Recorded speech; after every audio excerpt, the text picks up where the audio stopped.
Hello students, कैसे हैं आप सब। मैं कविता आईसीटी वर्चुअल क्लासेस में आपका स्वागत करती हूं और उम्मीद करती हूं आप सभी अच्छे होंगे और स्वस्थ होंगे। तो क्लास हमने चैप्टर नंबर 1 कंप्लीट कर लिया था, तो आज हम एक नया चैप्टर स्टार्ट करेंगे, that is component of food, यानी कि भोजन के घटक। अब भोजन के घटक से क्या मतलब है कि भोजन किस किस चीज़ से मिलके बना होता है, क्या क्या चीज़ें होती है जो भोजन में प्रेजेंट होती हैं। तो हम ये जो चैप्टर होगा ये भी क्या होगा, ये भोजन से संबंधित होगा, प्लस ये भी आपको बताएगा किस प्रकार का भोजन हमें करना चाहिए और भोजन की कमी से कौन कौन से रोग हमें हो सकते हैं। तो आइए स्टार्ट करते हैं अपना एक नया chapter, that is component of food. तो कंपोनेंट ऑफ फूड में हम देखेंगे जो विभिन्न जो खाद्य पदार्थ होते हैं वो क्या होते हैं। तो भोजन का जनरल इंट्रोडक्शन हमने पढ़ लिया है कि भोजन क्या होता है, कहाँ से आता है। फिर भी हम क्या करेंगे, एक बार रिवाइज कर लेंगे कि भोजन क्या होता है। तो आप पढ़ेंगे, भोजन सभी जीवित जीवों के लिए एक आवश्यक बुनियादी आवश्यकता है, यानी कि सभी जीवों के लिए बुनियादी आवश्यकता क्या है, भोजन है। इसके बारे में हम पढ़ चुके हैं कि भोजन क्या है, हमारे सर्वाइवल यानी हमारे जीने के लिए इम्पॉर्टेंट है। इसमें से मैंने आपको 3 तत्व बताए थे इम्पॉर्टेंट, जिसमें हमने ऑक्सीजन, पानी और भोजन की बात की थी। और भोजन के बारे में हमने पढ़ लिया था कि भोजन क्या होता है, भोजन के क्या क्या स्रोत होते हैं, यानी कि हम भोजन को कहाँ से प्राप्त करते हैं। तो यहाँ पे आपने देखा जो भोजन है वो एक बुनियादी आवश्यकता है। अब बुनियादी आवश्यकता से क्या मतलब है कि वैसे तो हमारी बहुत सारी आवश्यकताएं होती हैं, यानी आप देखेंगे कि हमारी क्या होती हैं, बहुत सारी आवश्यकताएं होती हैं, पर कुछ आवश्यकताएं ऐसी होती हैं जो हमारे जीने के लिए इम्पॉर्टेंट होती हैं, यानी कि हमारे सर्वाइवल के लिए वो बहुत ज़्यादा इम्पॉर्टेंट होती हैं। तो आप देखेंगे कि यह सामान्य शारीरिक गतिविधियों को करने के लिए ऊर्जा प्रदान करता है। अब ये भी हम पढ़ चुके हैं, जब हमने भोजन का चैप्टर पढ़ा था तो आपने देखा था कि जो भोजन होता है वो क्या करता है, वो ऊर्जा के लिए हमारी जो भी गतिविधियां होती हैं, चाहे आप दौड़ रहे हैं, आप खेल रहे हैं, आप बैठ के पढ़ रहे हैं, सो रहे हैं, तो सारी ही चीज़ों के लिए क्या करता है, सारी ही चीज़ों के लिए हमें ऊर्जा प्रदान करता है। नेक्स्ट आप देखेंगे, अलग अलग घटक होते हैं और अलग अलग पोषक तत्व होते हैं। किसमें, ये कह रहा है कि भोजन के अलग अलग घटक होते हैं। घटक क्या होते हैं कि भोजन किससे मिलके बना होता है। तो भोजन में अलग अलग घटक होते हैं और अलग अलग पोषक तत्व होते हैं। अब पोषक तत्व कौन होते हैं, जो हमें पोषण प्रदान करते हैं, यानी जो हमें न्यूट्रिशन देते हैं। और पोषक तत्वों के बारे में आपने प्रीवियस चैप्टर में पढ़ा था कि आपको अलग अलग जो प्रकार के पोषक तत्व होते हैं वो अलग अलग प्रकार के भोजन से मिलते हैं। तो आप पढ़ेंगे वे सभी हमें संपूर्ण पोषण प्रदान करने के लिए एक साथ आते हैं, यानी कि यहाँ पे किसकी बात हो रही है, यहाँ पे बात हो रही है पोषक तत्वों की, यानी कि जो पोषक तत्व होते हैं, जो न्यूट्रिएंट्स होते हैं, अलग अलग भोज्य पदार्थ में अलग अलग प्रकार के पोषक तत्व मिलेंगे, जिसमें मुख्यतः आपने किसके बारे में पढ़ा, आपने कार्बोहाइड्रेट, प्रोटीन और फैट के बारे में पढ़ा। 3 पोषक तत्वों के बारे में हमने प्रीवियस चैप्टर में पढ़ा था। तो ये जो सारे ही जो पोषक तत्व होते हैं ये साथ में आते हैं, साथ में यानी हम उन्हें ग्रहण करते हैं, कंज्यूम करते हैं, ये साथ में आते हैं, हमें क्या करते हैं, ऊर्जा प्रदान करते हैं। जो जो फंक्शन होता है इनका, ये वो फंक्शन हमें प्रोवाइड करते हैं। आगे चल के आप पढ़ेंगे कि जो पोषक तत्व होते हैं उनके क्या क्या कार्य होते हैं, यानी कि किस प्रकार से जो अलग अलग पोषक तत्व होते हैं वो अलग अलग कार्य के द्वारा हमें बेनिफिट देते हैं, यानी कि हमें लाभ देते हैं। अब यदि उदाहरण में देखें तो उदाहरण में आपने क्या देखा, उदाहरण में आपने प्रोटीन देखेंगे, विटामिन देखेंगे, कार्बोहाइड्रेट देखेंगे। तो इन तीनों के बारे में ही आपने पढ़ लिया था, आपने कार्बोहाइड्रेट के बारे में भी जाना, आपने प्रोटीन के बारे में भी जाना। तो जो प्रोटीन का जो मुख्य स्रोत आपने देखे, दाल, अंडे, मांस होते हैं, यानी कि जो प्रोटीन हमें कहाँ कहाँ से मिलेगा, दालों से मिलेगा, अंडों से मिलेगा और मांस से मिलेगा। अब अगर मैं यहाँ पे आपसे पूछूं कि यहाँ पे बताइए कि यहाँ पे प्लांट सोर्स कौन सा है और एनिमल सोर्स कौन सा है, यानी कि उन भोजनों को आप अलग अलग कीजिए जो पौधे से प्राप्त होते हैं और जो पशुओं से प्राप्त होते हैं। तो आप क्या करेंगे, यहाँ पे आप 2 पार्ट कर देंगे। दालें जो होती हैं हमें कहाँ से प्राप्त होती हैं, पौधों से प्राप्त होती हैं। जब हमने बात की थी कि अलग अलग जो प्लांट होते हैं, प्लांट के जो अलग अलग जो भाग होते हैं, अलग अलग भाग हमें अलग अलग प्रकार का भोजन देते हैं। कुछ पौधों की हम जड़ों को खाते हैं भोजन के रूप में, कुछ की पत्तियों को, कुछ की तनों को, कुछ की बीजों को। तो ये क्या है, ये पौधे के बीज हैं जिसे हम क्या कर रहे हैं, दाल के रूप में ग्रहण कर रहे हैं, दाल के रूप में खा रहे हैं। वहीं अंडे और मांस हमें कहाँ से मिलते हैं? हमें अन्य पशुओं से मिलते हैं। तो यहाँ पे दोनों ही स्रोत हैं, यानी प्रोटीन के अगर सोर्स की बात की जाए, प्रोटीन के अगर स्रोत की बात की जाए, तो प्रोटीन हमें पौधों से भी मिलेगा और जानवरों से भी मिलेगा। नेक्स्ट हमारे पास आते हैं विटामिन। तो विटामिन के बारे में आप जानेंगे, विटामिन क्या होते हैं। विटामिन भी हमारे लिए बहुत इंपॉर्टेंट होते हैं। अपने बहुत सारे प्रकार के विटामिन के बारे में भी पढ़ेंगे, यानी विटामिन क्या होते हैं, सिर्फ एक ही प्रकार के नहीं होते हैं, अलग अलग प्रकार के विटामिन हमारे भोजन में पाए जाते हैं। तो आपने जो देखा विटामिन कहाँ होंगे? फलों में और सब्जियों में, यानी फल और सब्जियों के द्वारा हमें क्या मिल रहे हैं? हमें विटामिन मिल रहे हैं। वहीं अगर कार्बोहाइड्रेट की बात की जाए तो अनाज भी दे रहे हैं, दालें भी दे रही हैं, ओट्स, मुख्य रूप से कार्बोहाइड्रेट इनमें प्रेजेंट होता है।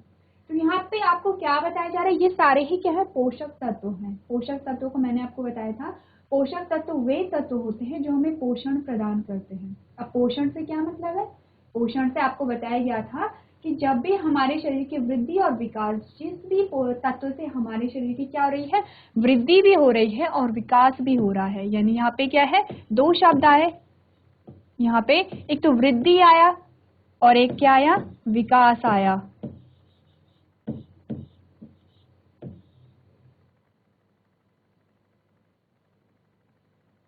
जो वृद्धि होती है वो विकास के अंतर्गत ही आती है, यानी जो विकास है, सबसे पहले हम विकास के बारे में बात करेंगे, उसके बाद हम वृद्धि के बारे में बात करेंगे। तो यहाँ पे आप देखिए, जो विकास होता है, विकास यानी कि चारों तरफ से आपका डेवलपमेंट हो रहा है। चारों तरफ से क्या हो रही है? आपका डेवलपमेंट हो रहा है। विकास को हमने क्या कहा? डेवलपमेंट का।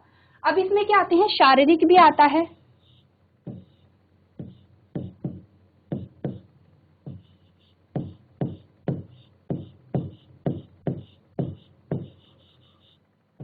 शारीरिक भी आता है और इसमें क्या आता है? मानसिक भी आता है।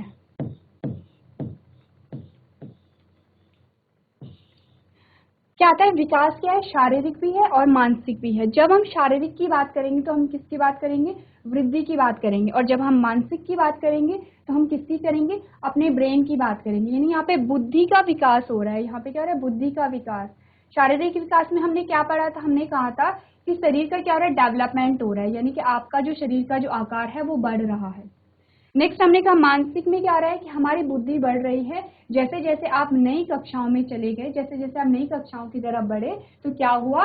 आपका यहाँ पे डेवलपमेंट हुआ। पहले आपने क्या सीखा? पहले आपने अक्षर सीखे, उससे आपने शब्द बनाने सीखे, फिर आपने सेंटेंस बनाने सीखे, और इस प्रकार से आपका क्या हो रहा है? इस प्रकार से आपका मानसिक विकास हो रहा है। तो यहाँ पे क्या है? ये जो पूरी जो प्रोसेस होती है, ये क्या है? पूरी प्रोसेस यहाँ पे विकास है, यानी कि विकास के अंदर ही वृद्धि आती है। वृद्धि की अगर जब बात करें तो हम यहाँ पे शारीरिक वृद्धि की बात कर रहे हैं, और अगर मानसिक विकास की बात करें तो मानसिक विकास इसके अंतर्गत आता है।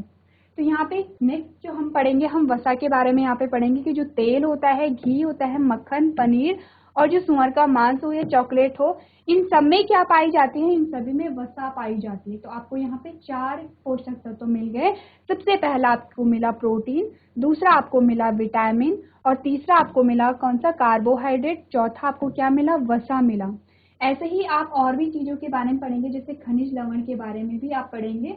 तो आप देखेंगे कि हमारे जो भोजन में बहुत सारे पोषक तत्व यहाँ पे इंक्लूड होते हैं, जो हमारे सर्वाइवल के लिए क्या है? इम्पॉर्टेंट है। तो ये जो उदाहरण आपको बताए गए हैं अलग अलग पोषक तत्वों के, ये आप अपनी कॉपी में नोट करेंगे, क्योंकि फिर क्या होगा? फिर आपको याद रहेगा कि यहाँ पे किस भोजन में कौन सा पोषक तत्व यहाँ पे इन्वॉल्व है। तो ये जो जितना भी मैंने आपको बताया, जो भी आपको समझ आया, उसे आप अपनी कॉपी में नोट कर सकते हैं।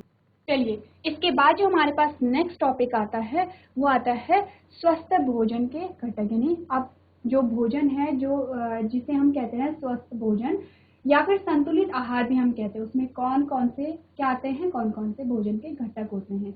यहाँ से क्या आता है? यहाँ से हमारा मेन चैप्टर स्टार्ट होता है। आप देखेंगे भोजन में अलग अलग प्रकार के घटक होंगे। अब इन घटकों के बारे में आप क्या जानेंगे? सबसे पहले आप इनका कार्य जानेंगे, ये क्या काम करते हैं हमारी बॉडी में। दूसरा आप जानेंगे इनके स्रोत, यानी सोर्स। तो सबसे पहले आपके पास क्या आया? सबसे पहले आपके पास आया प्रोटीन। सबसे पहला घटक हमारे पास क्या आया? प्रोटीन आया। अब जो आप भोजन देखते हैं, जैसे कि आपने क्या देखा? आपने चावल देखा, आपने रोटी देखी, आपने फल देखे, तो वो क्या, उनके अंदर कुछ घटक होते हैं जिनका जो मुख्य स्रोत वो होते हैं। सबसे पहले हम प्रोटीन के बारे में पढ़ेंगे, प्रोटीन का कार्य क्या होता है। नेक्स्ट आप जानेंगे प्रोटीन कहाँ कहाँ पाया जाता है। तो आपको प्रोटीन कहाँ पाया जाता है ये तब याद रहेगा जब आपको ये पता चलेगा प्रोटीन हमारे शरीर में कार्य क्या कर रहे हैं। क्योंकि जब आपको पता चलेगा कि प्रोटीन का ये कार्य है और जब आप भोजन को ले रहे होंगे तो आपको लगेगा कि हाँ यहाँ पे प्रोटीन है और इस प्रोटीन से मेरे शरीर में ये कार्य होगा। तो हम प्रोटीन के बारे में पढ़ेंगे कि मानव शरीर ज़्यादातर प्रोटीन से बना होता है और इसीलिए प्रोटीन को आहार में शामिल करना होता है। अब ये जो लाइन आपको बताई जा रही है ये क्या बताई जा रही है कि यहाँ पे ये आपको कार्य बता रहा है। ये आपको क्या बता रहा है? कार्य बता रहा है। यहाँ पे आपको कार्य यानी फंक्शन बताया जा रहा है। किसका? प्रोटीन का आपको फंक्शन बताया जा रहा है कि प्रोटीन क्या कर रहा है। जो शरीर है शरीर के ज्यादातर हिस्से को बनाता है। जब हमने फूड के बारे में जाना था तो आपने जाना था जब हम फूड इनटेक करते हैं, फूड ग्रहण कर रहे हैं तो क्षतिग्रस्त अंगों का वहाँ पे निर्माण हो रहा है, क्षतिग्रस्त ऊतकों का वहाँ पे निर्माण हो रहा है। कैसे हो रहा है? क्योंकि हम अपने भोजन में प्रोटीन को शामिल कर रहे हैं और यही जो प्रोटीन था वो हमारे शरीर के जो भी टूटे फूटे अंग थे उनके निर्माण में सहायता प्रदान कर रहा था। क्योंकि हमारा शरीर ज्यादातर किससे बना है? प्रोटीन से बना हुआ है। तो अब आपको पता चला कि प्रोटीन का क्या महत्व है। यानी जब भी आपको चोट लग जाती है तो आप क्या करेंगे? अब ज्यादा से ज्यादा प्रोटीन को कंज्यूम करेंगे। साथ ही प्रोटीन क्या करेगा? जब हमने बात की थी कि विकास में हमने जब बात की वृद्धि की, तो यानी हमारा जो शरीर का आकार बढ़ रहा है, कैसे बढ़ रहा है? क्योंकि हमारे जो मांसपेशियां हैं उनका फॉर्मेशन हो रहा है। मांसपेशियां से क्या मतलब है? जो भी आप देखते हो जो आपका मांस वाला जो पार्ट होता है वो किससे बना होता है? मांसपेशियों से। और इसका निर्माण किससे हो रहा है? इसका निर्माण हो रहा है प्रोटीन से। यानी कि शरीर की जो वृद्धि हो रही है उसके लिए मेनली कौन रिस्पॉन्सिबल है? प्रोटीन रिस्पॉन्सिबल है। और साथ ही क्या कर रहा है? अगर कोई टिश्यू डैमेज हो जाता है, कोई जो ऊतक है यानी कि जो कट फट जाता है, तो जब कटफट होती है, जब चोट लगती है तो वहाँ पे क्या हो रहा है? वहाँ पे टिश्यू डैमेज हो रहे हैं, टिश्यू आपके कट रहे हैं, आपकी जो सेल्स होती हैं वो कट जाती हैं। तो यहाँ पे जो प्रोटीन होता है वहाँ पे घाव भरने में भी शामिल होता है। तो आपने क्या देखा? आपने देखा प्रोटीन का क्या कार्य होता है। यानी शरीर के निर्माण में मेन मुख्यतः जो कार्य होता है वो प्रोटीन का होता है। इसके बाद आप क्या देखेंगे कि प्रोटीन का स्रोत क्या है, प्रोटीन का जो सोर्स है वो क्या है। तो आप देखेंगे कि प्रोटीन के उत्पादन में पौधे और पशु प्रोटीन का उपयोग किया जाए। प्रोटीन के उत्पादन के लिए यानी जो अभी हमने क्या पढ़ा, प्रोटीन का कहाँ कहाँ से उत्पादन हो रहा है? पशुओं से भी हो रहा है, पौधों से भी हो रहा है। तो वही आपको बताया गया है कि प्रोटीन के उत्पादन के लिए पौधे और पशु दोनों ही उत्तरदायी होते हैं। पशु प्रोटीन ज्यादातर दुबले मांस, मछली, अंडे और पनीर में पाए जाते हैं। अब यहाँ पे आपको कौन सा स्रोत बताया गया है? यहाँ पे आपको बताया गया है कि जो पशु से प्राप्त होने वाला जो प्रोटीन है वो किस किस में प्रेजेंट होता है। वहीं आपने अभी क्या देखा, जो आप प्लांट से जो प्रोटीन प्राप्त करते हो वो आपने दालों का वहाँ पे एग्जाम्पल देखा कि दालों में क्या होती है? दालों में प्रोटीन प्रेजेंट होती है। तो यहाँ पे आपने प्रोटीन के बारे में क्या जाना? ये तो इसका कार्य है। और ये इसने क्या बताया? ये इसने बताया स्रोत यानी सोर्स की इसका फंक्शन क्या है प्रोटीन का, कहाँ ये पाया जा रहा है। तो सबसे पहला घटक हमारे पास प्रोटीन आया। दूसरा जो घटक हमारे पास आया कार्बोहाइड्रेट आया। कार्बोहाइड्रेट क्या होते हैं? आप देखेंगे ये शरीर को दैनिक गतिविधियों को करने के लिए तत्काल ऊर्जा प्रदान करते हैं। अब ये क्या बता रहा है? ये भी कार्य को बता रहा है। यानी कि कार्बोहाइड्रेट का क्या कार्य है? हमें ऊर्जा प्रदान करना। कोई भी आप गतिविधि कर रहे हो, कोई भी आप एक्टिविटी कर रहे हो, उसके लिए एनर्जी यानी ऊर्जा कहाँ से आ रही है? आपने देखा कार्बोहाइड्रेट वो एनर्जी आपको दे रहा है। सबसे ज्यादा एनर्जी कौन हमें देता है? कार्बोहाइड्रेट देता है। अब आप दोनों में डिफरेंस कर पाएंगे। अभी तक जब आपने फूड वाला चैप्टर पढ़ा था, भोजन का चैप्टर आपने पढ़ा था, आपने क्या देखा था? अलग अलग जो पोषक तत्वों के बारे में पढ़ा। आपने कहा कि जो सारे ही पोषक तत्व होते हैं हमारे लिए महत्वपूर्ण है।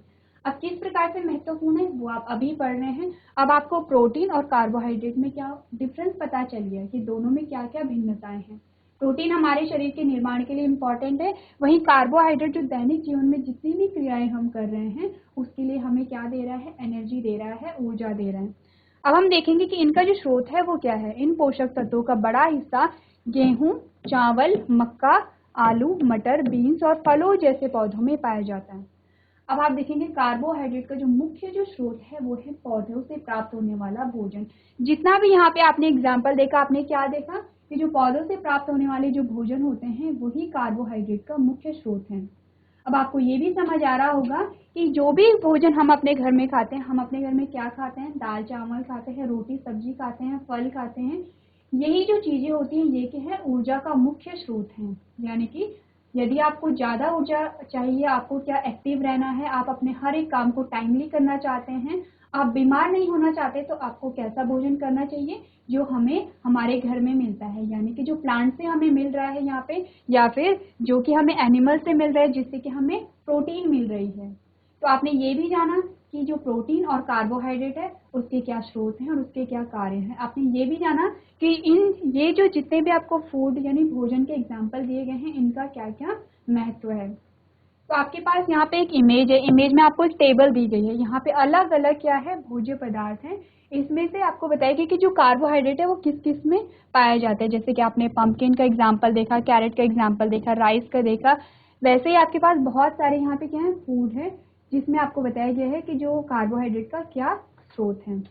अब आप क्या करेंगे, आपने क्या करना है, एक टेबल बनानी है। टेबल में जैसे कि आपने हेडिंग डालेंगे स्वस्थ भोजन के घटक। उसके बाद आपने क्या करना है, एक जो कॉलम है उसमें आपने प्रोटीन डाल दिया, दूसरे कॉलम में आपने कार्बोहाइड्रेट डाल दिया। वैसे ही आप अभी और भी सारे कॉलम बनाएंगे। प्रोटीन के नीचे आपने क्या लिखा, आप प्रोटीन की आप क्या करेंगे, ऐसा कॉलम बना देंगे, एक ऐसे कॉलम बना दिए। अब यहाँ पे आपने प्रोटीन लिख दिया, यहाँ पे आपने प्रोटीन लिख दिया। अब यहाँ पे आप क्या करेंगे, ये है, यहाँ पे एक और कॉलम बना दिया आपने ऐसे करके। अब यहाँ पे आपने कार्य लिख दिया और यहाँ पे आपने क्या लिखे, स्रोत लिखे। यहाँ पे प्रोटीन लिखा, यहाँ पे कार्बोहाइड्रेट लिखा, और यहाँ पे अभी और भी कॉलम आपको बनाने हैं क्योंकि और भी पोषक तत्व आएंगे। अब आप क्या करेंगे, प्रोटीन का यहाँ पे कार्य लिखेंगे और यहाँ पे क्या लिखेंगे, कार्बोहाइड्रेट का कार्य लिखेंगे। यहाँ पे आप प्रोटीन के स्रोत लिखेंगे कि प्रोटीन कहाँ कहाँ पे पाया जा रहा है। इस प्रकार से आप क्या करेंगे, टेबल का फॉर्मेशन करेंगे। आपको क्या सिर्फ यहाँ पे कार्य और स्रोत को ही नोट करना है अपनी कॉपी में। तो आपने इस प्रकार से टेबल बनाइए और कार्य और स्रोत दोनों को ही नोट कीजिए। उसके बाद आप नीचे एग्जाम्पल में भी लिख सकते हैं कि यहाँ पे जो एग्जाम्पल है, एग्जाम्पल और स्रोत एक ही है, इसलिए आप एग्जाम्पल वाला कॉलम हटा देंगे। आप यहाँ पे सिर्फ 2 ही कॉलम बनाएंगे। तो ये आप अपनी कॉपी में नोट कर सकते हैं। अभी तक हमने कितने घटकों के बारे में बात की, अभी तक हमने 2 घटकों के बारे में बात की, प्रोटीन एंड कार्बोहाइड्रेट। तीसरा जो घटक हमारे पास आता है वो आता है वसा। अब वसा के बारे में हम क्या पढ़ेंगे, हम देखेंगे वसा विटामिन के अवशोषण और भंडारण और परिवहन के लिए जिम्मेदार है। अब इतनी जो लाइन है ये आपको क्या बता रही है, ये आपको बता रही है कार्य। किसका कार्य बता रही है, वसा का कार्य बता रही है, यानी फैट जो है वो उसका कार्य बता रही है। और ये कौन से नंबर का कंपोनेंट है, यानी घटक है, तीसरे नंबर का घटक है। किसका घटक है, ये है भोजन के घटकों के बारे में हम बात कर रहे हैं। तो आपने देखा कि यहाँ पे जो वसा है विटामिन के अवशोषण और भंडारण और परिवहन के लिए जिम्मेदार है। अब यहाँ पे क्या कर रहा है, जो फैट हो रहा है वो विटामिन का अवशोषण कर रहा है, एब्जॉर्प्शन कर रहा है, भंडारण यानी स्टोरेज कर रहा है, और परिवहन यानी ट्रांसपोर्ट कर रहा है एक जगह से दूसरी जगह। अब विटामिन क्या होते हैं इसके बारे में हम अभी पढ़ेंगे। आपको अभी तक सिर्फ इतना याद रखना है कि वसा का क्या कार्य है। एक तो ये विटामिन के अवशोषण, भंडारण और परिवहन के लिए जिम्मेदार होता है, और ये क्या करेगा, त्वचा को हाइड्रेट करते हैं और शरीर के कई क्षेत्रों को ऊर्जा प्रदान करते हैं। अब ये ऊर्जा भी प्रदान करेंगे और क्या करेंगे, हाइड्रेट करते हैं, यानी कि आपके जो शरीर में नमी बनाए रखते हैं। जैसे कि आपने देखा होगा हमारी जब त्वचा फट जाती है सर्दियों के टाइम पे, तो फिर क्या होता है, हम वैसलीन का यूज करते हैं। वैसलीन कैसी होती है, वैक्सी होती है। तो जो वसा होता है, वसा के स्रोत जब हमने पढ़े थे तो हमने देखा था जो तेल, घी, बटर, पनीर जो भी होता है, यहाँ पे क्या है, यहाँ पे ये वसा के स्रोत है। जो भी तेलीय चीजें होती हैं, ऑयली जितनी भी चीजें होंगी, वो किसका स्रोत होंगी, वो वसा का स्रोत होंगी। तो आपको यहाँ पे कार्य, ये सारे कार्य लिखने हैं। स्रोत आपको जितनी भी तेलीय चीजें आप यूज करते हो वो आपको लिखना है, क्योंकि अभी कुछ देर पहले हमने वसा के क्या देखे थे, वसा के स्रोत देखे थे अलग अलग प्रकार के। तो आपने थर्ड जो कॉलम है, थर्ड कॉलम में आप लिखेंगे वसा का नाम लिखेंगे। नेक्स्ट हमने क्या पढ़ा, हमने देखा कि ये क्या करता है, ये ऊर्जा को भी प्रदान यहाँ पे कर रहा है। तो ये क्या था, थर्ड नंबर का था। फोर्थ नंबर का हमारे पास आता है विटामिन। अब विटामिन क्या होते हैं, हम देखेंगे ये भोजन और ऊर्जा के उत्पादन के लिए आवश्यक होते हैं, यानी कि इनका कार्य क्या है, ये ऊर्जा उत्पादन भी करते हैं, साथ ही क्या करते हैं, कई रासायनिक प्रतिक्रियाओं में ये क्या करते हैं, सहायता प्रदान करते हैं। सहकारक क्या होता है, सहकारक होता है जो सहायता प्रदान कर रहा हो। तो विटामिन के बारे में जब आप हायर क्लासेस में जाएंगे, जब आप बड़ी क्लासेस में जाएंगे तो आप पढ़ेंगे कि विटामिन बहुत सारी जो रासायनिक प्रक्रियाएं होती हैं उनमें हेल्प भी करते हैं, प्लस यहाँ पे क्या कर रहे हैं, यहाँ पे ऊर्जा भी प्रोवाइड कर रहे हैं। तो विटामिन का आपने क्या देखा, विटामिन का आपने यहाँ पे कार्य देखा। अभी आप क्या करेंगे कि विटामिन के जो स्रोत होते हैं वो वाला कॉलम छोड़ देंगे, क्योंकि इसके बाद हम विटामिन के बारे में डिटेल से पढ़ेंगे कि विटामिन के कौन कौन से प्रकार होते हैं और विटामिन कहाँ पाए जाते हैं। तो आपने सिर्फ जो कार्य वाला कॉलम है वो फिल करना है और जो स्रोत वाला कॉलम है वो आप अभी के लिए छोड़ देंगे। लास्ट में हमारे पास आता है जो 5th नंबर का है, वो है खनिज। खनिज को हम क्या कहते हैं, खनिज को हम मिनरल्स कहते हैं। अब खनिज का क्या कार्य होता है, एंजाइमी प्रतिक्रियाओं को करने के लिए आयरन और फास्फोरस जैसे आयनों की खनिजों की आवश्यकता होती है। अब जो खनिज होते हैं, खनिज भी कैसी प्रतिक्रियाओं को कर रहे हैं, एंजाइमी प्रतिक्रिया। एंजाइम यानी रासायनिक प्रतिक्रिया। बहुत सारी चीजें होती हैं, आपका डाइजेशन हो गया, आपका जो सांस लेने में यानी कि आपके श्वसन हो गया, आपके जो सेल में जो फंक्शनिंग हो रही है वो जो फंक्शन हो गई, ये सारे ही फंक्शन में कौन हेल्प करते हैं, खनिज भी हेल्प करेंगे और विटामिन भी हेल्प करेंगे। यहाँ पे आपको क्या है, खनिजों की क्या कार्य मिला कि एंजाइमी प्रतिक्रिया। एंजाइमी प्रतिक्रियाओं को आप अभी क्या याद रखेंगे कि बहुत सारी प्रोसेस होती हैं हमारे शरीर के अंदर। आप श्वसन भी करते हो, आप उत्सर्जन भी करते हो, हमारी जो सेल होती है, कोशिका होती है, कोशिका के अंदर भी बहुत सारी प्रक्रियाएं चलती रहती हैं जिसमें खनिज लवण का बहुत बड़ा योगदान है और विटामिन का भी योगदान है। खनिज लवण के आपके पास जो एग्जाम्पल आए वो कौन सा है, एक तो फॉस्फोरस आ गया, दूसरा आपके पास क्या आ गया, आयरन आ गया, यानी 2 आपके पास एग्जाम्पल आ गए हैं। आप जो 5th आपका कॉलम है आप उसमें क्या ऐड करेंगे, खनिज ऐड करेंगे। तो यहाँ पे ये जो आपको इमेज दिख रही है, यहाँ पे आपको दोनों ही चीजें बताई गई हैं, विटामिन भी और खनिज लवण भी, खनिज भी यानी मिनरल्स को भी बताया गया और विटामिन को भी बताया गया है। कुछ यहाँ पे आप देखेंगे कि कुछ यहाँ पे क्या है, कुछ मिनरल्स हैं और ज्यादातर यहाँ पे क्या है, विटामिन हैं। आप इस टेबल को अभी नोट नहीं करेंगे क्योंकि विटामिन की अलग से टेबल आपको अभी देखने को मिलेगी, आप उस वाले टेबल को नोट करेंगे। अभी तक जो 5th कॉलम में आपको क्या ऐड करना है, खनिज ऐड करना है, और 6th नंबर के कॉलम में आपको क्या ऐड करना है, जल ऐड करना है, जल। अब जल क्या है, जो 6th नंबर का जो आता है, यानी जो पोषक तत्व होते हैं, पोषक तत्वों में जल भी शामिल है। जल के बारे में हमने पढ़ा है कि जल क्या है, जल हर एक प्रोसेस, हर एक प्रक्रिया के लिए इम्पोर्टेंट है, चाहे वो डाइजेशन हो चाहे वो एक्सक्रीशन हो। तो ये जो 6 के 6 आपको पोषक तत्व बताए गए हैं, इसे आप अपनी कॉपी में नोट करेंगे और टेबल जैसे मैंने आपको बताई है वैसे ही आप बनाएंगे। चलिए नेक्स्ट जो हमारे पास टॉपिक आता है वो आते हैं कुछ टेस्ट हमारे पास आते हैं। टेस्ट यानी कि आप कैसे परीक्षण करेंगे कि किसी खाद्य पदार्थ में कौन सा पोषक तत्व है। आप ये जो टेस्ट है ये आप घर पे भी कर सकते हो, आप अपने स्कूल में भी कर सकते हो। जैसे कि सबसे पहला जो टेस्ट हमारे पास आता है वो कार्बोहाइड्रेट का टेस्ट है। तो अगर आपको पता करना है कि किसी भोज्य पदार्थ में कार्बोहाइड्रेट है या नहीं है, तो उसके लिए आप क्या कर सकते हैं, आपने क्या करना है कि आयोडीन परीक्षण द्वारा सभी खाद्य पदार्थों में मौजूद कार्बोहाइड्रेट का परीक्षण किया जाता है। आपको क्या चाहिए, यहाँ पे आयोडीन चाहिए। तो ये जो टेस्ट है ये आप अपने स्कूल में करेंगे। आप अपने जो टीचर्स होते हैं उन्हें कहेंगे कि हमें क्या करना है, आयोडीन का परीक्षण करना है। हमें देखना है कि किसी जो कोई भी जो फूड मटेरियल है उसमें आयोडीन है, उसमें जो कार्बोहाइड्रेट है वो प्रेजेंट है या नहीं है। इसके लिए आप क्या करेंगे कि आप 1 या 2 या फिर इससे ज़्यादा भी जो भोज्य पदार्थ होते हैं उसे एकत्रित कर सकते हैं। जैसे कि आप क्या कर सकते हैं, जो चावल का जो पानी होता है, आप चावल को भिगो के रखेंगे और उसके पानी को हम क्या कहते हैं, मंड कहते हैं। आप उसे ले लेंगे। वैसे ही आपने क्या किया कि आपने दालों को भी भिगो दिया, उसके पानी को भी ले लिया, और भी आप भोज्य पदार्थ को एकत्रित कर सकते हैं। अब जो मंड था यानी जो चावल आपने भिगोए उसमें जो आपको व्हाइट जो पानी मिला होगा, जो दूधिया कलर का जो पानी मिला होगा, आपने क्या किया, उसे एकत्रित कर लिया, आप उसे अपने स्कूल लेके चले गए। उसके बाद आपने क्या किया, आपको क्या चाहिए, आपको सिर्फ आयोडीन यहाँ पे चाहिए। तो आपने क्या करना है, नमूना खाद्य पदार्थ में तनु आयोडीन घोल की कुछ बूंदें मिलाई जाती हैं।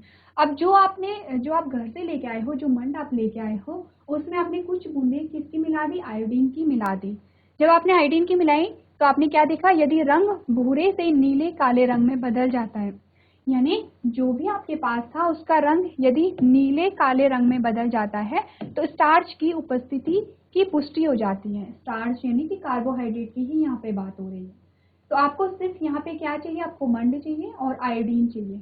मंड आप घर से लेके आ सकते हैं और आप कहाँ करेंगे ये परीक्षण? अपने स्कूल में कर सकते हैं। यानी कि आप यहाँ पे जैसे देखेंगे इमेज में, यहाँ पे आपको 2 टेस्ट ट्यूब दिखाई दे रहे हैं। यहाँ पे क्या है, ये फूड सैंपल है। फूड सैंपल यानी कि आपने यहाँ पे स्टार्च को एकत्रित कर दिया है। उसके बाद आपने क्या किया, आयोडीन सॉल्यूशन था और आयोडीन सॉल्यूशन की कुछ बूंदे इसमें डाल दी, इसी में डाली हैं। और इसका कलर कैसा हो गया है, अब आप देखेंगे ब्लू हो गया है, या ब्लैक भी आपको आ सकता है। यानी कि जितना डार्क ब्लू आपको देखने को मिलेगा, आप देखेंगे कि इसमें क्या है, स्टार्च प्रेजेंट है। ऐसे ही आप जो और भी जो सैंपल लेके आए हो, आप हर एक सैंपल को यहाँ पे चेक कर सकते हो। यदि यहाँ पे ये जो कलर है ब्लू ब्लैक हो जाता है, यानी नीला काले रंग का हो जाता है, तो इसका मतलब इसमें क्या है, इसमें स्टार्च प्रेजेंट है। अगर यहाँ पे ये कलर नहीं आता है तो इसका मतलब इसमें स्टार्च नहीं है। ये जो परीक्षण है, आप देखेंगे कि ये परीक्षण प्लांट में भी किया जाता है, यानी पौधों की पत्तियां होती हैं, पौधे भी जब अपने भोजन के निर्माण करती हैं फोटोसिंथेसिस के द्वारा, तो फिर क्या आता है, वहां पे भी कार्बोहाइड्रेट का निर्माण होता है, यानी ग्लूकोज का निर्माण होता है। ग्लूकोज भी क्या है, यहाँ पे भी कार्बोहाइड्रेट की बात हो रही है। तो ये जो परीक्षण है, ये पत्ती के साथ भी किया जाता है। सेम यहाँ पे कलर हमें मिलता है, यानी ये क्या इंडिकेट करता है, ये इंडिकेट करता है कि यहाँ पे स्टार्च प्रेजेंट है। तो ये जो टेस्ट है, ये आपकी बुक में दिया गया है। इस जो टेस्ट को आप एज इट इज नोट करेंगे और यहाँ पे आप डायग्राम भी ड्रॉ करेंगे कि जो कलर है वो कैसा आ रहा है। तो इसे आप अपनी कॉपी में नोट कर सकते हैं। चलिए, नेक्स्ट जो हमारे पास टेस्ट आता है वो आता है प्रोटीन का टेस्ट। अभी तक आपने किस चीज का टेस्ट किया, कार्बोहाइड्रेट का टेस्ट किया, उसकी प्रेजेंस और एब्सेंस का पता किया, यानी उपस्थिति और अनुपस्थिति का आपने अभी तक पता किया। अब आप देखेंगे कि जो प्रोटीन होता है, खाद्य पदार्थों में प्रोटीन प्रेजेंट है या नहीं है। तो उसके लिए आपको क्या करना है, भोजन के नमूने में प्रोटीन का परीक्षण कॉपर सल्फेट और कास्टिक सोडा के घोल से किया जाता है। ये भी आप क्या करेंगे, आप अपने स्कूल में इस परीक्षण को करेंगे, क्योंकि जितने भी आपको सॉल्यूशन बताए जा रहे हैं आपके स्कूल में ऑलरेडी प्रेजेंट होंगे। तो आपने क्या करना है, नमूना खाद्य पदार्थ को बहुत पतला पेस्ट बनाना है। मतलब जो भी आपने लिया, फॉर एग्जाम्पल आपने क्या लिया, आपने दाल ली और आपने दाल के क्या कर दिया, पेस्ट बना दिया।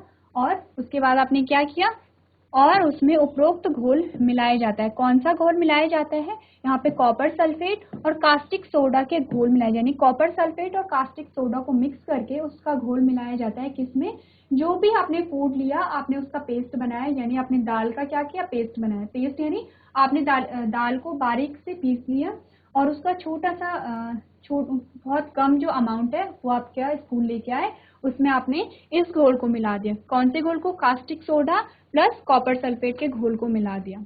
अब परिणाम आपके पास क्या आएगा, यदि परिणाम घोल का रंग बदलकर बैंगनी हो जाता है तो प्रोटीन की उपस्थिति की पुष्टि हो जाती है। यानी कि प्रोटीन के लिए कैसा कलर आपको चाहिए, बैंगनी कलर आपको चाहिए। अगर घोल मिलाने के बाद बैंगनी कलर आपको मिल रहा है तो इसका मतलब क्या है, यहाँ पे प्रोटीन प्रेजेंट है। अगर आपको बैंगनी रंग नहीं मिल रहा है तो इसका मतलब है कि प्रोटीन यहाँ पे क्या है, एब्सेंट है।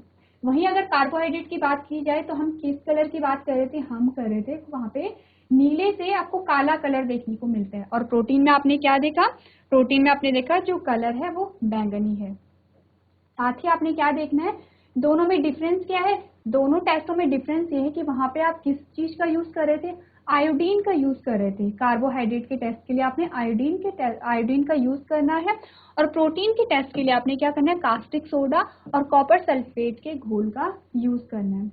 तो आप साथ ही साथ देखते जाएंगे कि जो आपने 2 टेस्ट अभी तक पढ़े हैं उनमें क्या क्या भिन्नताएं हैं। आपको ये याद रखना है कि कौन सा कलर किसके टेस्ट के लिए आना चाहिए, यानी बैंगनी कलर किसके टेस्ट के लिए आना चाहिए, प्रोटीन के टेस्ट के लिए। बैंगनी कलर किसे बताता है, प्रोटीन को बताता है। वहीं ब्लू ब्लैक कलर किसे बताता है, कार्बोहाइड्रेट को बताता है। तो वहीं आप इमेज में देख सकते हो कि आपने क्या किया कि यहाँ पे एक फूड सैंपल लिया, तो फूड सैंपल कुछ ऐसा था। उसके बाद आपने क्या दिया, यहाँ पे जो भी आपको ये जो घोल है, आपने घोल उसमें ऐड किया और यहाँ पे आपको कैसा रंग मिला, आपको बैंगनी रंग यहाँ पे मिला। तो प्लस का साइन बता रहा है कि प्लस का साइन बता रहा है इसमें क्या है, इसमें प्रोटीन प्रेजेंट है। और माइनस का साइन बता रहा है कि इस वाले टेस्ट ट्यूब में क्या है, इस वाले टेस्ट ट्यूब में प्रोटीन नहीं है। यहाँ पे आपको क्या बताया जा रहा है कि इसमें प्रोटीन नहीं है, क्योंकि इसका जो कलर है वो आपको ब्लू कलर दिखाई दे रहा है। तो तो ये क्या है, ये प्रोटीन टेस्ट है, इसे भी आप अपनी कॉपी में नोट करेंगे और आपको एज इट इज इसे लर्न भी करना है। साथ ही आपको ये पता होना चाहिए कि कार्बोहाइड्रेट के टेस्ट के लिए आपने क्या लिया था, उसमें क्या जो फूड का जो सैंपल था यानी भोजन का जो सैंपल था उसमें आपने क्या मिलाया था, और प्रोटीन का जब आप टेस्ट कर रहे थे तो उसमें फूड सैंपल में आपने क्या मिलाया। इसके साथ ही और क्या याद रखना है कि जब भी आपको कार्बोहाइड्रेट का टेस्ट है तो आपको कैसा कलर चाहिए, आपको ब्लू से ब्लैक कलर चाहिए, और प्रोटीन के टेस्ट के लिए आपको कैसा चाहिए, बैंगनी कलर चाहिए, तभी इंडिकेट होगा कि यहाँ पे प्रोटीन प्रेजेंट है। तो आपने दोनों टेस्टों में क्या करना है, दोनों टेस्टों में विभेद भी करना है कि दोनों में क्या क्या हो रहा है। चलिए नेक्स्ट जो हमारे पास टेस्ट आता है वो आता है वसा का परीक्षण। अब हम क्या करेंगे, वसा का परीक्षण करेंगे कि वसा की जो प्रेजेंस और एब्सेंस को हम बताएंगे। तो इसमें सबसे सिंपल जो टेस्ट है वो क्या है, वो फैट का टेस्ट है, यानी वसा का टेस्ट है। वसा के टेस्ट के लिए आपको सिर्फ क्या चाहिए, आप देखेंगे भोजन में वसा का परीक्षण एक साधारण कागजी परीक्षण द्वारा किया जा सकता है। यानी आप क्या कर सकते हो, यहाँ पे सिर्फ आपको एक कागज की आवश्यकता है, इसी से आप पता लगा लेंगे कि किसी भोज्य पदार्थ में फैट है या नहीं है, यानी वसा है या नहीं है। आपने क्या करना है, भोजन के नमूने की थोड़ी सी मात्रा को कागज में लपेटकर कुचल देना है। यानी कि आपने क्या किया, कुछ भोजन लिया, उसे कागज में रखा और उसे थोड़ा सा मसल दिया। उसके बाद आपने क्या किया, यदि कागज पर तेल का धब्बा हो जाता है तो भोजन में वसा की उपस्थिति की पुष्टि हो जाती है। यानी फिर क्या हो रहा है, आपको एक तेल का धब्बा देखने को मिल रहा है। जैसे कि आपने क्या देखा, यहाँ पे एग्जाम्पल देखा, आपने क्या करना है, एक कागज लिया, आपने एक मूंगफली का दाना लिया, मूंगफली के दाने को आपने क्या किया, उसमें थोड़ा सा कुचल दिया, यानी कि मूंगफली के दाने को थोड़ा सा बारीक कर लिया। उसके बाद आप देखेंगे कि कुछ ऐसा ऑयली ड्रॉप आपको देखने को मिलता है, यानी कि आपको तेल का धब्बा वहां पे देखने को मिल रहा है। ये क्या इंडिकेट कर रहा है, ये इंडिकेट कर रहा है कि मूंगफली में भी क्या है, फैट है। वैसे ही आप और चीजों का परीक्षण कर सकते हो कि जिस भी चीज में तेल की उपस्थिति हो, क्योंकि हमने पहले ही कहा था कि जो भी तेलीय चीजें होती हैं वो सारी क्या होती हैं, वो सारी होती हैं वसा के स्रोत होते हैं। तो ये आपने पढ़ा वसा के टेस्ट, यानी कि वसा का आप परीक्षण कैसे कर सकते हो। वसा के परीक्षण के लिए आपको किसी भी चीज की आवश्यकता नहीं है। आप देखेंगे जो भी चीजें तेल छोड़ रही हैं, जिससे भी तेल निकल रहा है, वो सारी ही क्या है, उसमें वसा प्रेजेंट होती है। तो आपने कितने टेस्ट पढ़े आज, आपने 3 टेस्टों के बारे में देखा। तीनों ही टेस्ट में आपको डिफ्रेंशिएट करना आना चाहिए कि कौन सा टेस्ट, किस टेस्ट में आप क्या कर रहे हैं, स्टेप आपका क्या है, रिजल्ट आपका क्या रहा है, परिणाम क्या आ रहा है। यानी कि आपने जो प्रोटीन और कार्बोहाइड्रेट को देखा था तो आपने कलर के आधार पे देखा था, यानी कि आप उसमें कलर क्या क्या आ रहा है। जब आपने वसा के टेस्ट की बात की तो यहाँ पे क्या है, यहाँ पे आप फिजिकल अपीयरेंस देख रहे हैं, यानी कि आप देख रहे हैं, भौतिक रूप से देख रहे हैं कि जो तेल का जो धब्बा है वो कागज में आपको दिखाई दे रहा है। तो ये जो तीनों जो टेस्ट हैं इसे आप नोट करेंगे, साथ ही आप इसे लर्न भी करेंगे और समझेंगे भी। तो क्लास, आज आपने क्या पढ़ा, आज आपने जाना कि भोजन के कितने घटक होते हैं, जिसमें आपने 6 घटकों की बात की। उसमें आपने देखा कि किस घटक का कार्य क्या होता है, यानी जो पोषक तत्व होते हैं किस पोषक तत्व का क्या कार्य है, उसके क्या स्रोत हैं। साथ ही आपने जो 3 मुख्य पोषक तत्व होते हैं उनका टेस्ट भी जाना, जिसमें आपने कार्बोहाइड्रेट, प्रोटीन और वसा के टेस्ट की बात की थी। तो ये जो जितने भी टेस्ट आपको बताए गए हैं वो आपको याद रखने हैं, क्योंकि ये इम्पॉर्टेंट टॉपिक है। ये आपके जब भी आपके एग्जाम होंगे तो आपके क्वेश्चन में एग्जाम में आ सकते हैं क्वेश्चन कि बताइए कार्बोहाइड्रेट का टेस्ट किस प्रकार किया जाता है, या जो वसा है वसा का टेस्ट किस प्रकार किया जाता है। तो ये जो जितने भी टेस्ट आपको बताए गए हैं आप घर में जाके इसे रिवाइज करेंगे। इसके आगे का जो सेशन है हम अगली क्लास में इसे कंटिन्यू करेंगे। अभी तक क्लास में बने रहने के लिए आपका धन्यवाद।